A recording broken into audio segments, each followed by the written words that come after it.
And there's this real concern that Empress Zita will swoop into Austria and retake the empire. He told Zita, when I am dead, contact the King of Spain. I've spoken with him, and he will look after you. And she was, what? You couldn't possibly have spoken to the King of Spain. That's not possible. Nevertheless, just do as I say. So he dies, and he's buried. You know, she's pregnant with number 8. And penniless, and broke. And she contacts the King of Spain, and he says, I'm sending a warship to pick you up. And then the British rattle their sabers and say, we're not letting them go unless she renounces the throne. Well, the king says, I'm sending the ship to pick her up, and if you interfere, or you fire on it, then you're at war with Spain. Very interesting and a very strange story. And there were a few very By the way, my name is Joe McClane. I host a radio program called A Catholic Take, where we look at the world through a Catholic lens. I'd love for you to hang out with us. If you like it, give it a thumbs up and let us know what you think in the comments below. I was excited to talk about Empress Zita there's a couple of stories in your book that are just fascinating. I was tempted to spill the beans on them because we didn't have you on the show. But I didn't want to ruin it because you tell it so well. So I just teased it, didn't tell them the details.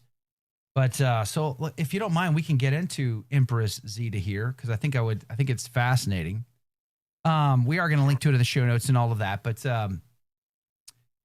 one fascinating fact I didn't know about Empress Zita that I learned from your book is she's one of 24 children. That is mind blowing. She's one of 20. Her family could have been very successful reality TV stars in America. You know, well, if they had and more cameras in the day. And more so than you think, because her father, Robert of Parma, had two wives, the first of whom was a Bourbon princess who died, leaving him with 12 children. So he remarried not that long after, married a Portuguese, a Braganza princess, and she bore him another 12. But they were raised as a group, and a number of the first brood had physical and mental problems, and basically the other kids helped out as much as they could with all of that. And Wow. I think that's one of the reasons Zita always had a lot of compassion for people in difficult positions, because even though they had a lot of money and they had a lot of help, they still had difficulties. And she was taught from the very beginning to jump in with both feet in terms of looking after her challenged brothers and sisters. You know, I think often when we think of royalty, nobility, those that are at this level, I mean, is it fair to say that all of the royal families of Europe were somehow related in some way, shape, or form? Is that fair to say, or is that an exaggeration, number one? Number two, I think we often think of them as being raised with silver spoons in their mouth. They have servants to wipe their heinies, I suppose. You know, but at the same time, when you're raised in a family of 24 siblings, I have to imagine that the daily grind of that was real, and that definitely forms her as a person.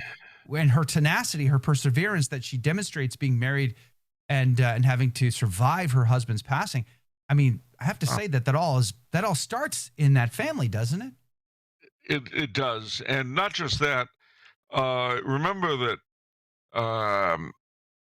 her family, well, her grandmother. Let's start. Her grandmother was the granddaughter of Charles X, the last king of France, who had been overthrown in 1830. I mean, Louis Philippe called himself king of the French, and he lasted till 1848, but he betrayed his cousins and took the throne. The thing is that the horrors of the French Revolution were very much in living memory back then.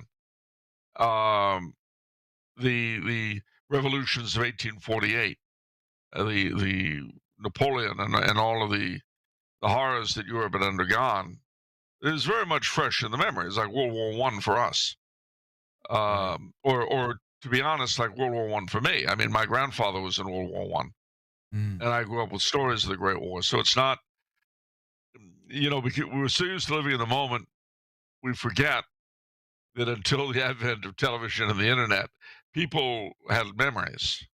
Yeah. And she was brought up. I mean, her father had been chased out of Italy by the Sardinians. Uh, the Austrians had been pushed out of Germany by the Prussians, and there was a lot of problems in the background. Number one, number two, uh, we tend to caricature royalty, not least because we owe our existence to a revolution against them, and you'll find that the heirs of a revolution have to constantly justify it. Yeah. And you can only do that by constantly putting down the institution that you revolted against. Otherwise, you might begin to question whether or not you're perfect, and we can't have that. So we do tend to think of monarchy as dictatorship. We tend to think of the royals as being pampered. That's not really true. The current King of Great Britain went through a schooling the like of which I would never want to be put through. Mm. Gordonstown was not a fun place. There Hmm. are reasons why they would educate their children that way, and it was exactly in hopes of keeping them from being undone, shall we say, by that kind of luxury, by that kind of position. Sure. Yeah. The Habsburgs themselves, it was a tradition in that family while they were ruling that every archduke had to learn a trade. Leather making, bookbinding, clockworks. And it was the same, I think, with the Bourbon, which is why Louis XVI, they used to make fun of him because he Hmm. was so into clocks. Well, he learned clockwork as his boyhood trade. And that was so they could get some idea of how their subjects lived. Sure. Yeah. Today, we're ruled by people who have very little contact with real life. We were able to get by Yeah. with a senile president for 4 years. So, Well, the auto pin does wondrous things. Okay, listen, you just get the staff to make these decisions, and you don't have to worry about it. Just is it Jello yeah, time, nap time? What time is it? I don't know. yeah. He doesn't know either. Now, I want you. There are so many fascinating aspects. I think to Zita, we you in particular because of your work, your book, your lectures. A lot of people focus on Emperor Karl for good reason. Yeah. Great man. I would say his wife is equally incredible and fascinating, to say the least. Tell me about the time she meets Pius X. Well, that was a very, very interesting and a very strange story. And there were a few very strange stories in her life. This is one of them. Basically, after they got engaged officially in 1911, the marriage date was set for October of that year, October 21st, which would later be Karl's feast day rather than his death day. Which is Which, when I fascinating. heard that, yeah, yeah, it is. The day of his beatification, they announced that. And I thought, dollars to donuts, she's going to be proposed. And if she makes beatification, then that'll be their joint feast day. That'll be Anyway, amazing. uh, yeah, but there were two tasks ahead of them. George V, Edward VII had died. George V had become King of Great Britain. So the idea was that Karl would go to represent Austria at the coronation. While he would do that, his fiancée would go to St. Pius X, uh, inform him officially of the engagement, and get his blessing as head of the church on the marriage. So this necessitated, of course, a private audience with St. Pius X, which went very well until he said, we'll pray. We've got to pray very hard for your husband since he will be the next emperor. Oof. And she said, well, actually, no. His uncle, Franz Ferdinand, is the next in line. It'll be a while for Karl. And St. Pius X kind of looked off into space and said, well, I don't know, an abdication, an assassination, something. No, I think your husband will be the next emperor. And she's, Yeah. Wow. Wow. Now, as you know, because I believe I mentioned in the book, not long before Sarajevo, the two of them had dinner with Franz Ferdinand and Sophie. Uh, Mm. and when Sophie stepped out of the room, Franz Ferdinand said to them, "I want to tell you something while your aunt's gone. Um, I know they're going to get me soon. When they do, there's some papers in this jar that I want you to have as soon as you're there." And that Wow. that was bizarre. And then, of course, it happened. And when he went to go get the papers, they were gone. Really? Yeah. Now, I've read that those papers supposedly were taken charge of by the government and were eventually and can be seen today, and really are only have to do with Franz Ferdinand's political plans, which uh, Carl was very much privy to. But is that true? I don't know. It's, the whole thing. There were a number of people who wanted Franz Ferdinand out of the way, and Hmm. sometimes you begin to wonder, is a question of just who got to him first. Right. That must have been a very nerve-wracking moment with her exchange with Pius X. I mean, just because of what you said, it's like, well, is it an abdication? Is it a assassination? Like, just think about that the horror to think that her husband might be killed. Or her, Not her or her husband, but husband's uncle the might be uncle. killed, and Yeah, therefore putting him on the hot seat, putting him in the target zone. right. Like, as a wife, especially as a young mother, that must have been incredibly. It's almost like it's almost like this parallel in a small way, but a parallel to Our Lady. With the seven sorrows. And the prophecy of Simeon. I see a parallel to there, so I thought that was incredibly fascinating.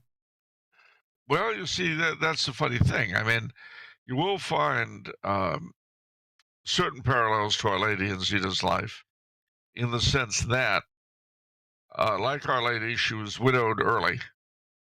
I mean, Saint Joseph died before the beginning of the gospel, so Our Lady basically carried on alone alongside her son for 3 years, and then after the crucifixion, she sort of nurtured the infant church living with Saint John for years, and Mm.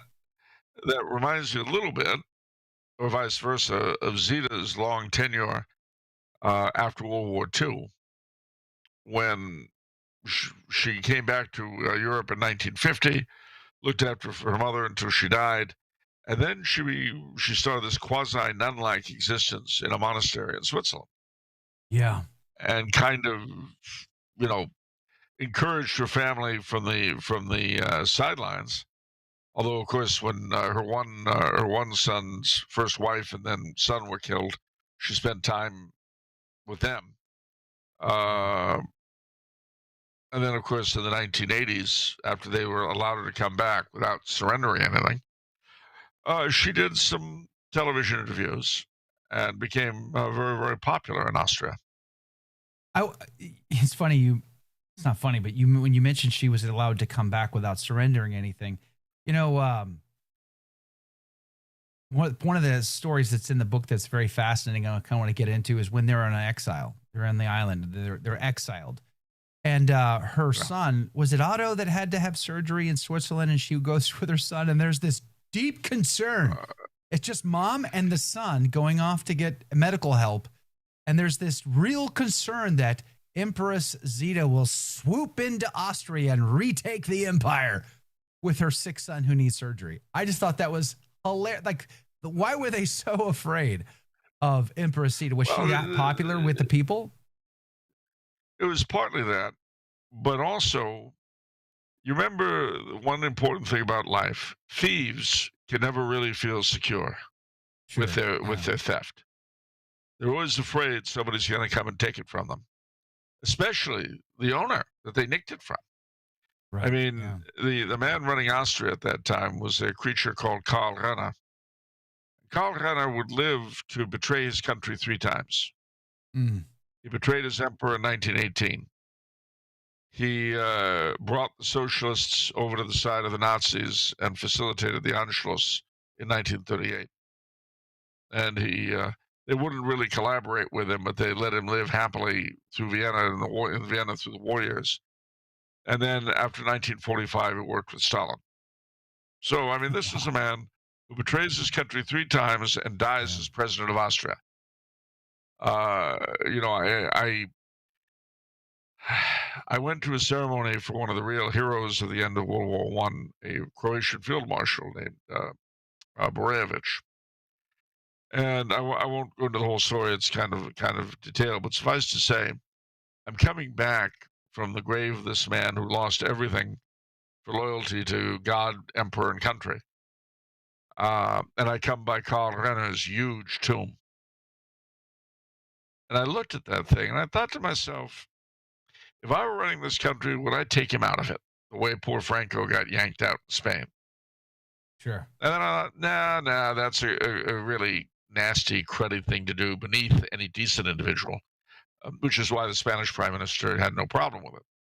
But what I would do is I'd add to the decoration. On one side, there'd be a swastika for his Nazi buyers, and on the Right. other side, a hammer and sickle for his communist buyers. Right. And that would be my tribute to Karl Renner. I mean Yeah. that At in a least it would nice be way, of clear, course. right? It'd be clear, be more clarity. Clarity is charity. Let's talk about Carl dying on his deathbed, and Yeah. it's almost prophetic what he says to her in his last words. Tell us that story. Well, amongst other things, because he was dying over a considerable period of the day. But he said several things to her. One of them was, I am suffering that my peoples might come back together. That's amazing. That, when you consider what those peoples put him through, it is amazing. Yeah. He forgave all his enemies on his deathbed, and he asked for prayers, and then he invoked our Lord. But there was one other thing he did before he was quite on the way out. He told Zita, "When I am dead, contact the King of Spain. I've spoken with him, and he will look after you and the children." And she was, "What? You couldn't possibly have spoken to the King of Spain. That's not possible. Nevertheless, just do as I say." So he dies, and he's buried, and she contacts the King of Spain, Right. and he says, Dutiful "I'm wife. sending a warship to pick you up." What's that? I said, dutiful wife. She did as she was asked. Yeah, Was pretty dutiful valid. wife. Well, Right. and she's pregnant with number 8. And She's penniless and broke. yeah, and broke. So, in for a penny, in for a pound. What's it going to hurt? Right. So she Exactly. contacts him, and he says, "I'm sending a warship to pick you up." And That's pretty she's amazing. okay. And then the British rattle their sabers and say, "We're not letting them go unless she renounces the throne for herself and her children." Well, the Wow. king says, "I'm sending the ship to pick her up, and if you interfere or you fire on it, then you're at war with Spain." Now, that might seem like an empty threat, except that in 1922, the British were bled white by the war, and they backed down from a fight with Turkey. So it was more of a threat than it sounds. Well, Yeah. the ship pulls in, they happily get on, they go back to Seville, or to Cadiz, I guess, take the train to Madrid, and there's the king and the queen and the queen mother and the whole family. And when they're alone, she asks him, "I appreciate very much what you've done for us, but why did you risk war with Britain to save us?" And he said, "Well, it's the strangest thing. The very day that they told me your husband was dying, I suddenly got the most extraordinary feeling that if I didn't take care of you and the kids, the same thing would happen to my wife and family." Oof. Wow. And he said, I couldn't shake the feeling. And then she told him the story of what he had said, and they kind of rolled their eyes at each other. That's Well, amazing. Is the inference there? Yeah, Is there like is the inference? I guess we speculation. Is the speculation then that Carl had some sort of mystical?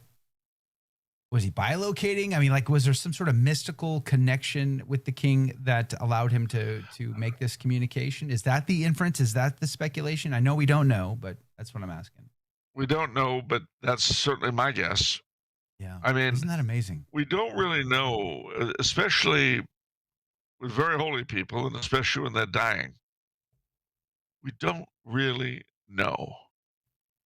Yeah. Um, there was a stigmatic in Woonsocket, Rhode Island, called Little Rose Ferrand, and another one in Bavaria called Teresa Neumann between the wars, the 1920s. Well, a New Englander goes to visit Teresa Neumann, and she says, "Oh, you are from New England." Now, mind you, she doesn't speak English or French. "You're from New England. You must go and visit my sister Rose." And he did go to Woonsocket, and he visited Rose Ferrand, and she said, "Ah, you have been to see my sister Teresa." Well, she didn't speak, read, or write German. Mm, How did that story come to pass? I don't know. yeah. We don't know, you see. Isn't it interesting? Um, What well, I I also mean, find with fascinating Zita, about Zita is that the king saves her, praise be to God. She doesn't have to abdicate anything or give up on no, anything. She's not allowed back in Austria. Her sons aren't allowed back in Austria in particular. But eventually she goes to America, and that is really fascinating that she comes to our country, and of course into Canada as well, to raise those kids. Why? It was it just out of pure necessity that they had to come this way because Europe wouldn't uh, wouldn't host them. I mean, they were it living in was, Spain for a couple of years, right? and then they were in Spain for 8 years, and then they moved to Belgium. But the answer as to why they had to leave is one word: Hitler. Oh yeah, that's right. Hitler hated the Yeah. Habsburgs, absolutely hated them, and he put a price on their heads. He couldn't get his little grubby fingers on them, so he threw the Hohenberg boys, the sons of Franz Ferdinand, into Dachau. Ooh, wow. And they survived. They survived Dachau. And the funny story, the oldest of them, Max, he, the end of the war, his wife got word that he had survived Dachau and would be coming home. She had no idea. So they lived in a place where the family is still there, Castle Archstetten. And if you go there today, you'll see there's a statue of the Virgin Mary outside on this long path. Well, that was where Max Hohenberg's wife would wait for him once she got the word he was coming back every day, Mm, until one day she saw him haggard and thin, staggering up that road. And then she wow. ran down to him. But she put the statue there to remind all and sundry that that was where she kept her vigil. You know, So, I want to get into the American part just because it's something you talked about is sort of like the dominoes that led to the fall of the Austro-Hungarian Empire really start in America, do they not? they do. They sure do.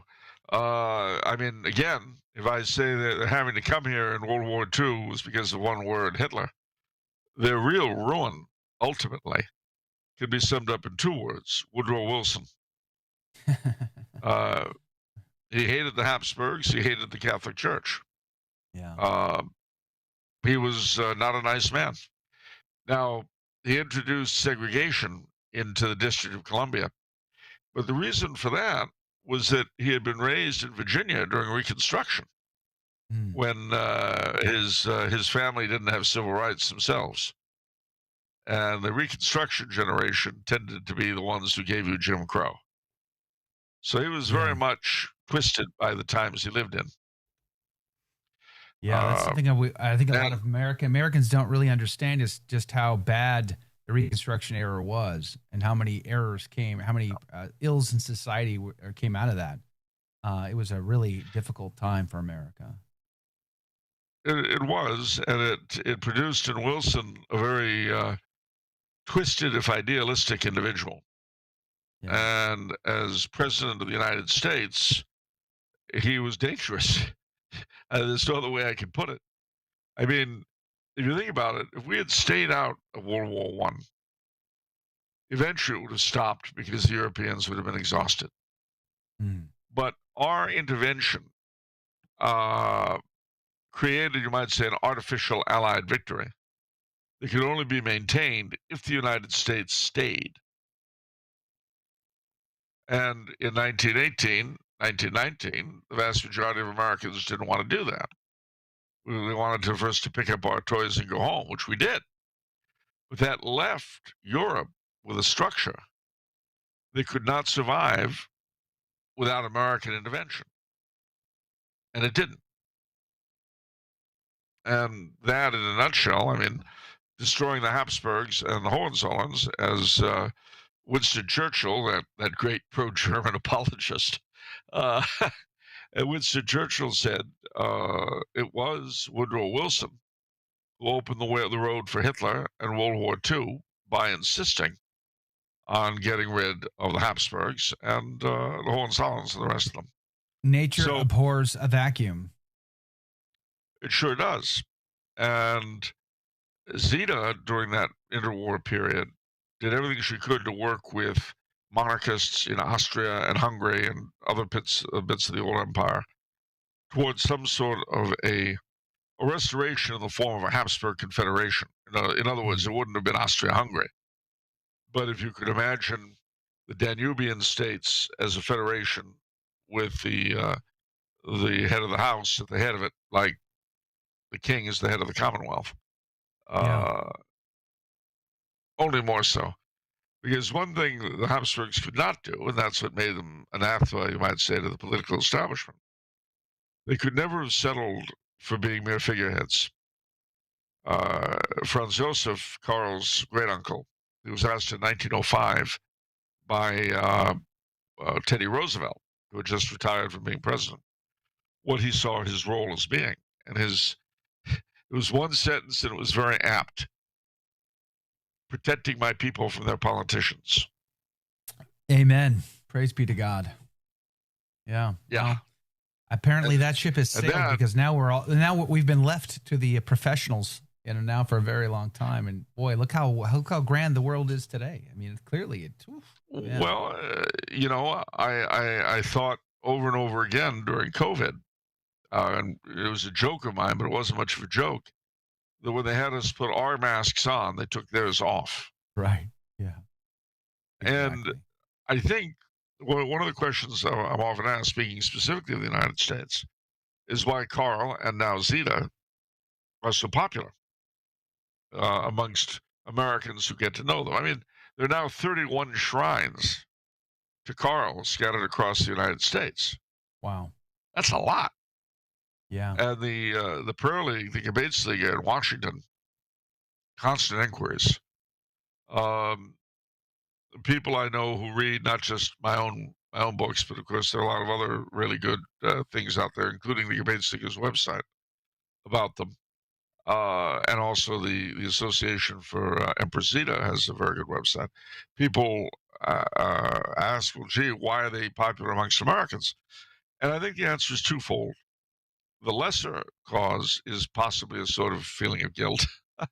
you know, sort of like the Englishman who was there, the English soldier who was at St. Joan of Arc's burning. And when it was over, he shrieked, God help us, we have burned a saint. Amen. Well, that kind of realization, or, Longinus with his spear at the crucifixion. Right. You got to, gee, I guess that was kind of a mistake. And yeah. I think, oopsies, my bad. Yeah, exactly. Oops. I think that's the lesser part. But there's actually a greater part that's very specifically American. Since our revolution, we have been, I like to say, the world's most successful and longest lived Oedipus complex. But the result of that has been we are not used to a sacrificial kind of leadership. That is to say, you would be hard put. You might find one or two, and I'm not talking about somebody like Lincoln or JFK who was assassinated without his permission. Uh, you would be hard put to find a president of the United States whom you could imagine. I mean, maybe they would have, I don't know, but whom you or I could imagine would be willing to die for the rest of us. Sure. Maybe That Washington. that's Maybe. maybe Washington, maybe, but it's not part of the presidential ethos, Right. Yeah, exactly. and it's certainly not part. And in a sense, it's almost more important. It's not a part of how we perceive it. We Yeah. don't see the presidency as something whose whose tenant usually will sacrifice himself for us. Right. Exactly. We see him as someone who doesn't mind sacrificing us for Yeah. the good of whatever. Yeah, And of exactly. course, and since not to get too particular, but since the end of the of conscription with an all volunteer army, um, because the vast majority of Americans really don't have any relations in the line of fire, you get to a point to where no one cares that much anyway. On the Sure. top, it's not their children who are going to war. Yeah. Let's go back I to don't Empress think Zita. Let's if go back to Empress Zita yeah, because talk to me about her, like her piety, how her Catholic faith, what it meant to her. She went to mass twice a day. Lived when she twice a finally day, returns yeah. back to Europe. She lives in a convent. Is she a nun, or is she just living like a nun, and the nuns are allowing her to live She, there, kind of a part of the community, but not professed? yeah, that's exactly right. She's not a nun. She's an oblate of Salem, which is Mm. why the Benedictines are very much behind her cause. That's why in the States, Clear Creek Monastery is the headquarters of her cause. Yeah, So I've been she's there. very, very Benedictine in that sense. She went to a Benedictine abbey school in the Isle of Wight in England as a girl. Um, Oddly enough, her grandmother was the abbess Wow. because she had become a nun. And I think, had it not been for the political situation when her husband died, she might likely have become a nun when Otto came of age. Uh, I could imagine her doing that. But of course, that's if Otto had been, you know, been on the throne Mm. and had nothing to worry about. I think she quite likely might have become a nun, but she didn't because she felt she had to be at his in the service of his cause. Um, Next to the faith, uh, promotion of the position of the family she had married into was her great interest in life. The succession of her son and her other sons and daughters helping him in that endeavor. And So again, you've got to bear in mind she that wanted to see her son as the emperor of a renewed empire. What was her vision for her son's no, role? well, it would be just that, as you touched on a little earlier, a Danube confederation at which her son would be the head. So he'd be Mm. Emperor of Austria, King of Hungary, King of Czechia, King of Slovakia, King of Croatia, King of Slovenia, and so forth. Um, all of which countries, and it's funny today, very few people will dispute it, at least very few scholars in English will dispute it. Those countries worked far better together as part of a whole than any of them have on their own separately. And the problem, of course, is that they have a lot of mutual hatreds of one another. Yeah. And traditionally, the only two things that allowed them to overcome it sufficiently to work together was A, the Catholic faith, and B, loyalty to the dynasty. And the Other than that, surviving Habsburg sons down to our time, have they renounced their claims at all? Otto did, so he could enter the country in 1962, and that was the cause of one of the two great fights he had with his mother. Oh, wow. But he didn't renounce it for his descendants. So his oldest son, the Archduke Karl, is the head of the house. He has a son, the Archduke Ferdinand, who's renowned as a race driver, and a brother, the Archduke Georg, who is the Hungarian ambassador to Paris. And Mm. he has a son, the Archduke Constantine. Uh, so those are just the top four. But, you know, the War of Austrian Succession occurred back in the 1740s because the line of male Habsburgs died out, and there was only Maria Theresia, the daughter. Well, they will resolve that would never happen again, and now they've got to be about 6 or 7 or 800 Habsburg males. That's a number to choose from. I've met Edward Habsburg. I got to hang out with him a little bit when I was in Rome a few years ago. Incredible Yeah. guy, very interesting. I've always enjoyed talking to him about his family, the way he talks about the principle of family and the Catholic faith in the Habsburg clan, I suppose, is really incredible. Like it seems genuine. Would you say it's fair? Like the Habsburg family takes family very, very serious. Oh yeah, without a doubt.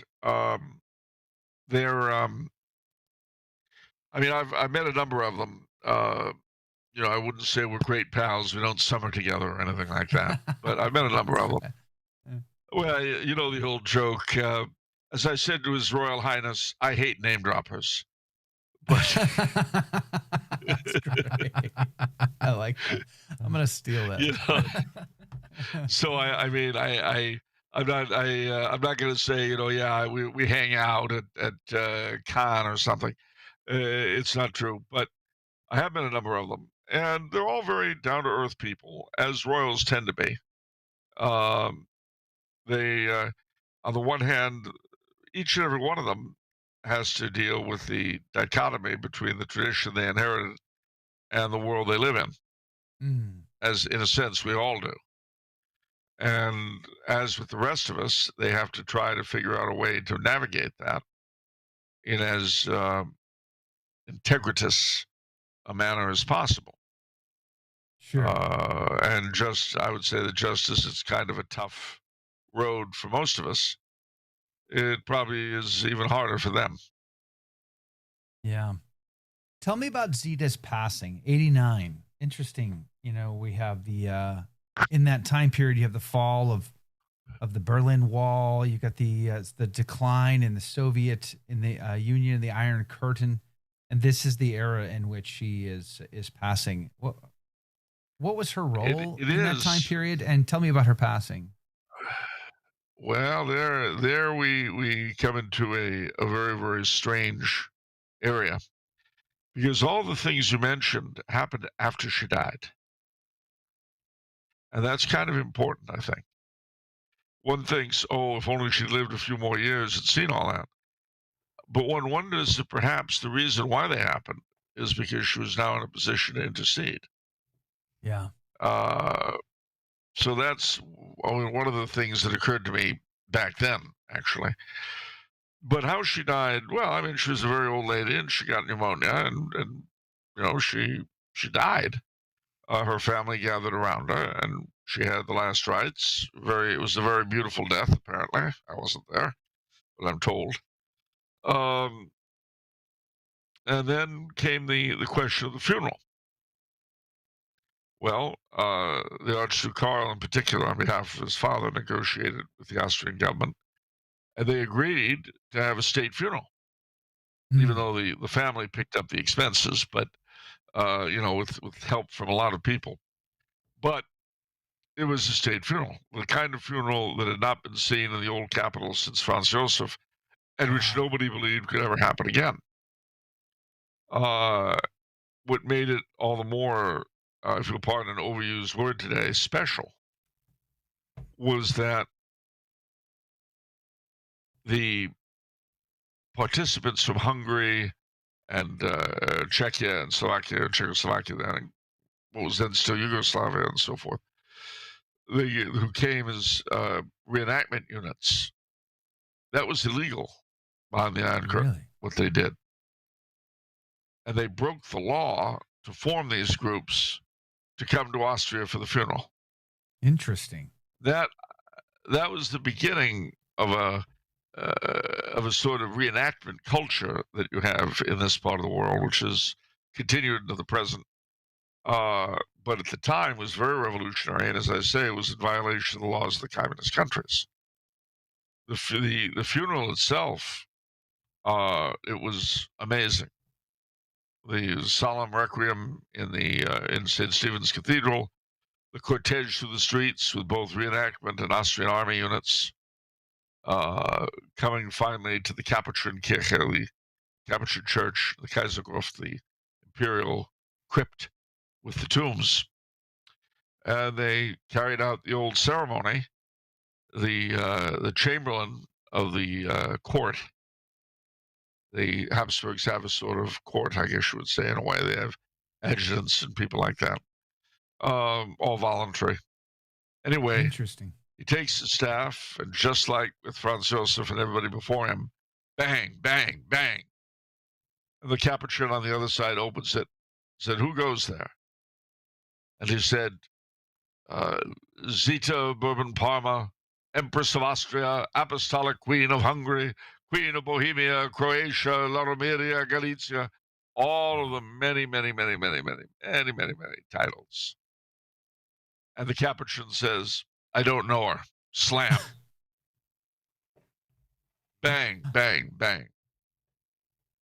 Who goes there? Zita of Bourbon Parma, Empress of Austria, Apostolic Queen of Hungary. That's it. I don't know her. Slam. Bang, bang, bang. Who goes there? Zita, a poor and sinful human being. Her I know. Let her enter. Wow. That's powerful stuff. Amazing. I'll say. So do you think her cause will progress? Do you think at some point we'll see her and her husband celebrating that same feast day, the day they were married? I think so. How long do you think that will take? No way of knowing, because so much depends upon the Pope of the day. Yeah. Causes that a Pope takes a particular interest in, oddly enough, tend to go quicker. In the case of Karl, John Paul II literally pushed it through over the objections of the Austrian church and state. And I mean, the reluctance of both the temporal and ecclesiastical authorities in Austria is understandable, because they both betrayed him. So I can understand they'd be upset by that. Poor darlings. Yeah. But as it happened, Karol Wojtyła was named after the emperor by his father, who was a very loyal subject and a soldier in the imperial army. So he named his son after the emperor.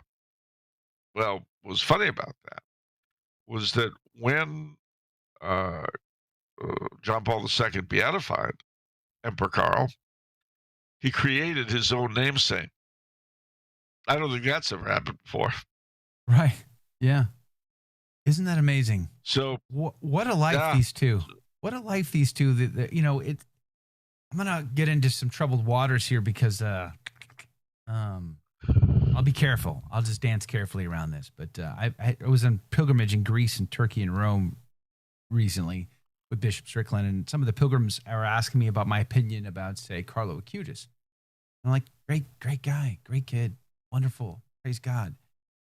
But one of the questions that I think we've no longer been asking, that we should ask is, where is the above and beyond heroic virtue? A kid that witnesses to the faith, creates websites and does these things. These are great things. Beautiful. No fault. I'm not giving any fault whatsoever. No criticism of it. But where is the above and beyond in the heroic virtue? And I think when you're looking at people like Blessed Karl or Empress Zita, I think people are going to want to ask the same question. But at the same time, some of the things we've been talking about, it does seem like she definitely lived a life of above and beyond. She took the the punishments. She took the penances that were given to her, the crosses that she bore. And it seems to me, unless you tell me otherwise, I don't hear a lot of complaining. I don't hear a lot of grumbling. I hear a lot of shouldering her cross and standing her ground and moving forward and continuing to persevere with tenacity until the end. So where would you say is that heroic virtue in the life of Empress Zita? I would say it is virtually everywhere. I mean, from the time she married her husband, she was entirely committed to him, to his family, and to their cause. But beyond and above that, she was always committed to the faith. She Yeah. came of a family that were very devout. She, one of the things in the towns that they lived in, because they led a very peripatetic existence, there's a word for you. They go back and forth between different places every year. And every place that they had a home, they spent a lot of time working with the poor, and bringing sick baskets and things like that. So with that kind of a background, she threw herself 100% into her husband's cause. Yeah. And having done that, the two were, for her, all bound up together. In other words, her duty as a wife and a mother and a queen and an empress was all bound up with her duty as a Catholic. There's a famous story the day after their wedding. The two of them go to the great shrine at Exile. They're kneeling in front of the statue, and Carl says to her, "Now we must begin to help each other get to heaven." Well, this was all a piece of a piece for her. Where was the heroic part? Well, I think she felt that her heaven was endangered if she eased up on any of these causes. Sure. And, she could be quite tough. A fellow I know who knew her somewhat said to me, on the one hand, I would not be surprised to find she's a saint. On the other hand, if you told me she ate iron filings for breakfast as well, I could also believe that. So well, she you was don't tough. have to be. You got 7 kids. Yes, of your course. husband's dead. You're exiled, and you have $0 to your name. I mean, if you're not tough as nails, I mean, good grief. You're not going to make it. You're not going to survive. And worse, your kids won't survive. Right. And but they did survive. And, they all of them did a good deal of good in their particular ways. The Archduke Otto, I had the privilege of knowing. Yeah, I know, name dropping. Great, fine. Well, he's dead, so. But I had the privilege of knowing him slightly. We were correspondents from the time I was in high school until he died. Wow. And I met him twice. And I can tell you that, he did a lot of good at different places in different ways, but he wouldn't have without the example and the work put into him of his parents. So I go back to what I said earlier. We Americans are attracted to this couple because they represent a kind of sacrificial leadership we don't get. Yeah. You see, the trick to understanding them, and now I'm going to sound like a Hallmark card, but tough. It really is love. It is love. Yeah. They understood each other. They understood the needs of their peoples because they loved them. They loved each other. One of the things historians ask about Karl, his great uncle, the emperor, and his uncle, Franz Ferdinand, was really like his second father to him, to be honest. He was able to go between them, even though they had lots of problems with each other. He got on very well with both of them. And the question that's come up is why? How? And to me, the answer was very obvious. It's because he loved them both. Yeah. He got on with a father and a mother who were terribly ill-suited to each other. His mother was very devout, but very dour. His father was devil-may-care, a lot of fun, handsome, died of syphilis. And he got the best out of both of them. Well, from his mother, he got her deep piety without being dour. From his dad, he got the charm and the easy manner without being promiscuous. So I suppose what I'm trying to say with all of this, he was the perfect man for Zita to marry, and vice Right. versa. And they did love each other. It wasn't just an arranged marriage, but they were actually in No, love with each other, and they were both faithful Catholics. So the sacrament could flourish between them, and of course with their children. not only were they in love with each other, but there's a funny story about their engagement.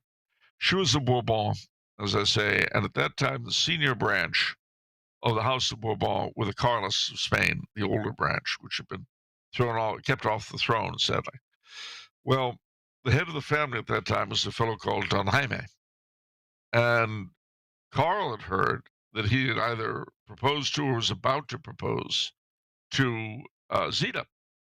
So he arranged a meeting as quickly as possible. He first talked to their mutual aunt, one by marriage, the other by blood, and asked her, "Is there any truth to it?" And she said, "No, no, not this time." And he said, "Well, I better propose as soon as I can, unless somebody really really does take her." So he did, and he was accepted.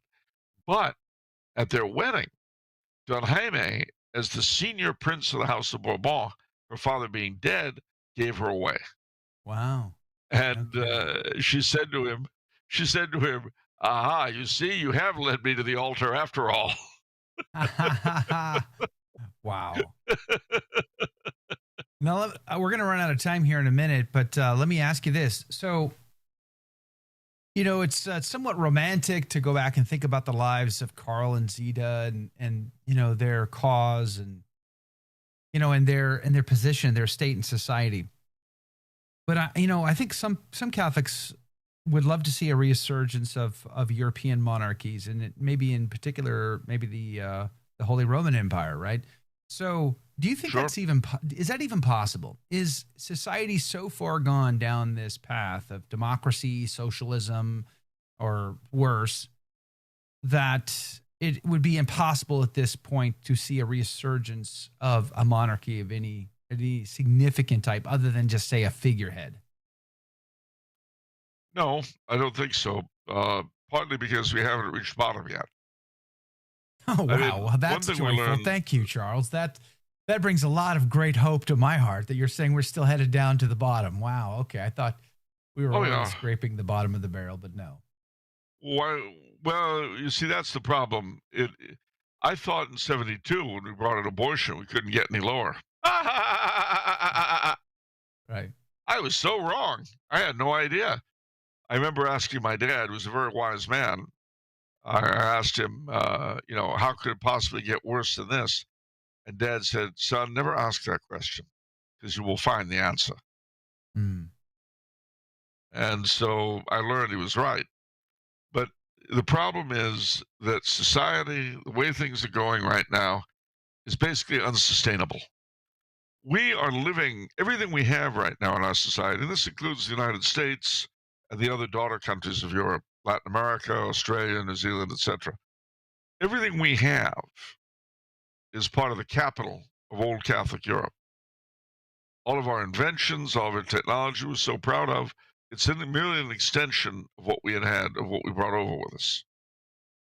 Um, but we're eating away at the foundations that allowed it to continue. And unless we stop, then one day the thing will collapse. But why would we stop? What, what's going to make us stop? I mean, not to get partisan, but surely not a president who believes in abortion, IVF, and gay marriage. I mean, I don't want to upset any MAGA fans in the audience, but our president is as much a product of his time as we are. Yeah, exactly. And contrary-wise, you could say, well, wait a minute, why don't the European royals do something? Why should they? Look what happened to Carl and Zita. You saw the mass risings of their people on their behalf. Well, that's right, that never happened. They hung them out to dry. That's why I find his saying, I suffer that they might come back together, which I cannot believe will not somehow, some way be answered someday.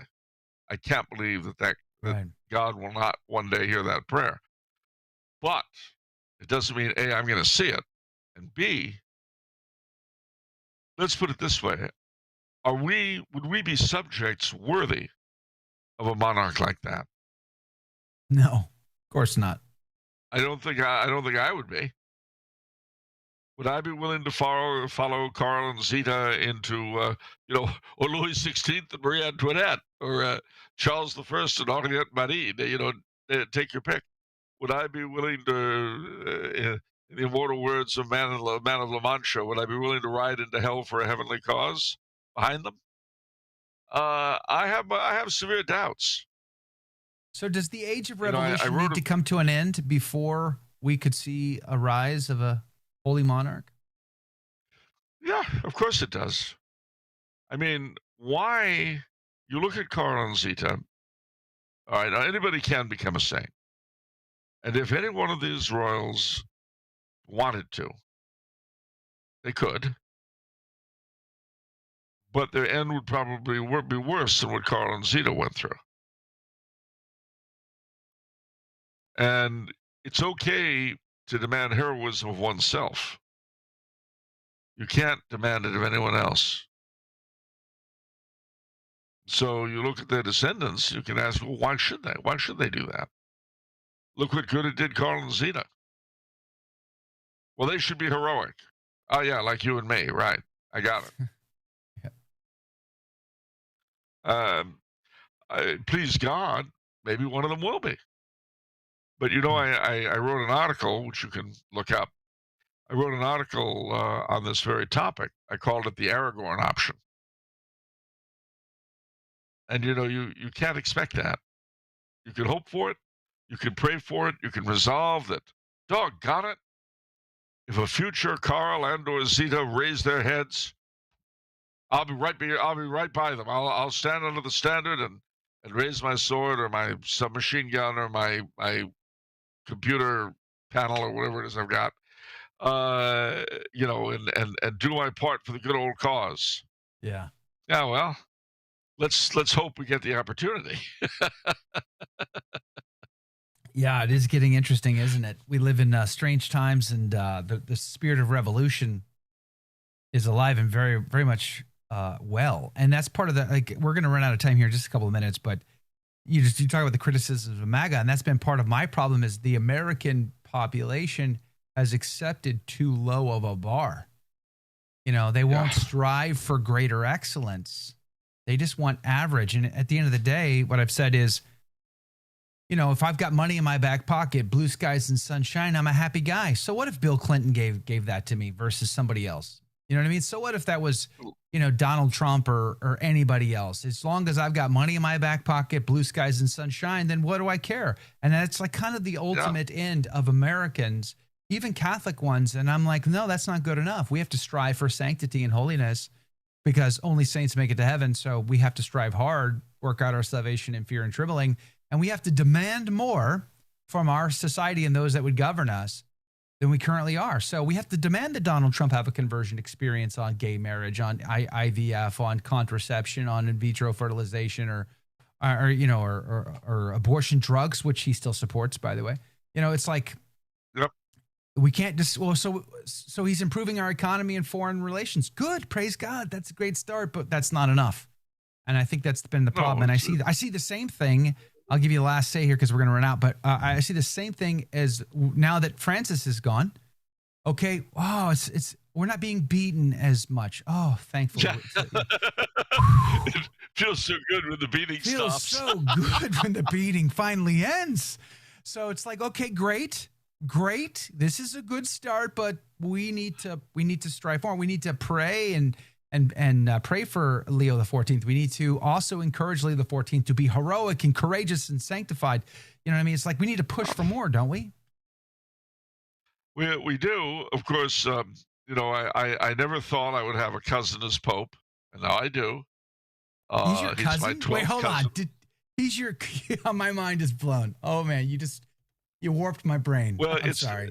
You're related to the Pope? It's not as I am, but it's not as exciting as it sounds because so are 3/4 of the province of Quebec and half of southern Louisiana. So I mean, it's not when you come from the shallow end of the gene pool, it's not really that big a deal. Just do me one favor and just reassure me, Charles. Please tell me you're not a White Sox fan. Please, just for the love of all that is good, just tell me you're not a White Sox fan. Not a White Sox fan. I guess you could say I'm kind of a Black Sox fan. I think they got a raw deal back in the 20s. But I like that. no, I'm not a White Sox fan. I'm not from Chicago.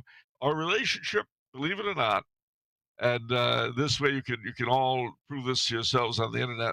And you also find out how many of you are related to me as well. Basically, through his great great grandmother who came to Louisiana from Canada. He's a descendant of a man called Pierre Boucher, who came to Quebec in the 1630s, and from whom most of us French Canadians, one way or the other, are descended.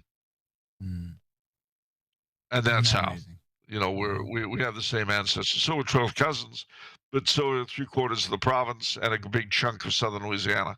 So, Isn't that fascinating? Well, praise be to God.